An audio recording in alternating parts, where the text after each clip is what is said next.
Hi. పాకిస్తాన్లో ప్రజాస్వామ్యం ఎప్పుడూ నామమాత్రమే. అక్కడ అసలైన అధికారం మిలిటరీ చేతుల్లోనే ఉంటుంది. ఇప్పుడు ఆ దేశ మిలిటరీ చరిత్రలోనే ఎన్నడూ లేని విధంగా ఒకే ఒక్క వ్యక్తి చేతుల్లోకి సర్వాధికారాలు వెళ్ళిపోయాయి. అతనే ఫీల్డ్ మార్షల్ ఆసిమ్ మునీర్. రాత్రికి రాత్రే పాకిస్తాన్ రక్షణ దళాల చట్టం 2026 పేరుతో ఓ కొత్త చట్టాన్ని తీసుకొచ్చి దేశంలో తనకు తిరుగు లేకుండా చేసుకున్నారు. ఈ చట్టం ఎందుకు తెచ్చారు?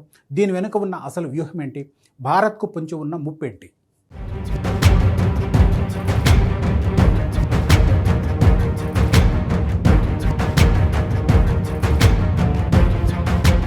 ఫీల్డ్ మార్షల్ ఆసిమ్ మునీర్ ఎదుగుదల చాలా వేగంగా జరిగిపోయింది.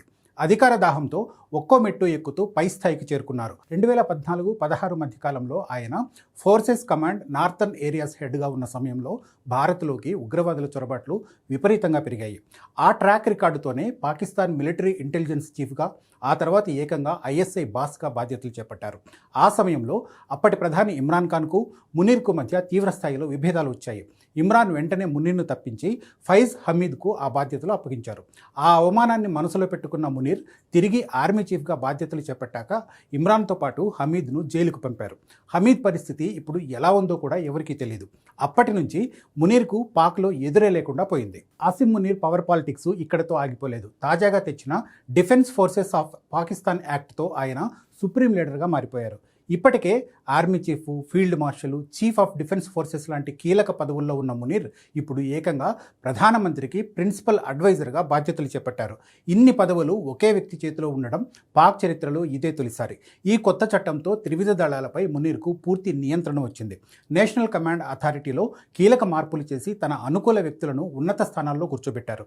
నేవీ, ఎయిర్ ఫోర్స్ అధికారులకు పెద్దగా ప్రాధాన్యం ఇవ్వకుండా మొత్తం డిఫెన్స్ వ్యవస్థను ఆర్మీ చేతుల్లోనే బంధించారు. డిఫెన్స్ హెడ్ క్వార్టర్స్ పేరుతో ఒకే కమాండ్ కిందకు అన్ని దళాలను తీసుకొచ్చారు. ఈ కొత్త చట్టం సైనిక ప్రక్షాళన వెనుక పాకిస్తాన్కు ఓ పెద్ద వ్యూహం ఉంది. భవిష్యత్తులో జరిగే యుద్ధాలను ఇజ్రాయెల్, ఇరాన్ తరహాలో లాంగ్ రేంజ్, షార్ట్ రేంజ్ మిసైల్స్తో ఎదుర్కోవాలని పాకిస్తాన్ భావిస్తోంది. అందుకే అణ్వాయుధ దళాలను, సాంప్రదాయిక దళాలను వ్యూహాత్మకంగా సిద్ధం చేస్తోంది. పాకిస్తాన్ నుంచి చిన్న మిసైల్ వచ్చినా అది అణ్వాయుధమేమో అని భారత్ అంచనా వేయాల్సి వచ్చేది.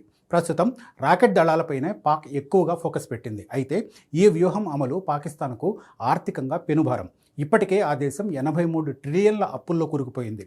అయినా సరే సైన్యం తనకు కావలసిన నిధులను దేశంలోని విలువైన ఖనిజ సంపదను అమ్ముకొని మరీ సమకూర్చుకుంటోంది. పాకిస్తాన్లో జరుగుతున్న ఈ తాజా పరిణామాలు భారత్కు ఒక హెచ్చరిక లాంటివి. పాక్ తన దళాలను ఒకే కమాండ్ కిందకు తెచ్చి వేగంగా నిర్ణయాలు తీసుకునే వ్యవస్థను ఏర్పాటు చేసుకుంది. పాక్ ఆర్మీ రాకెట్ ఫోర్స్ నుంచి ఎలాంటి దాడి జరిగినా నిమిషాల వ్యవధిలో దానికి 10ంతలు బదులిచ్చేలా భారత్ సిద్ధంగా ఉండాలి. రాజకీయ నాయకత్వం కూడా సైన్యానికి స్వేచ్ఛనిస్తూ తక్షణ నిర్ణయాలు తీసుకునేలా కమాండ్ వ్యవస్థను బలోపేతం చేయాలి. ఆసిమ్ మునీర్ ప్రస్తుతం మిలిటరీతో పాటు పాక్ రాజకీయ వ్యవస్థను కూడా తన గుప్పిట్లో పెట్టుకుని ఉండొచ్చు. మునీర్ నుంచి భారత్కు ఎప్పుడైనా ఏ రూపంలోనైనా ప్రమాదం పొంచి ఉందని చెప్పాలి.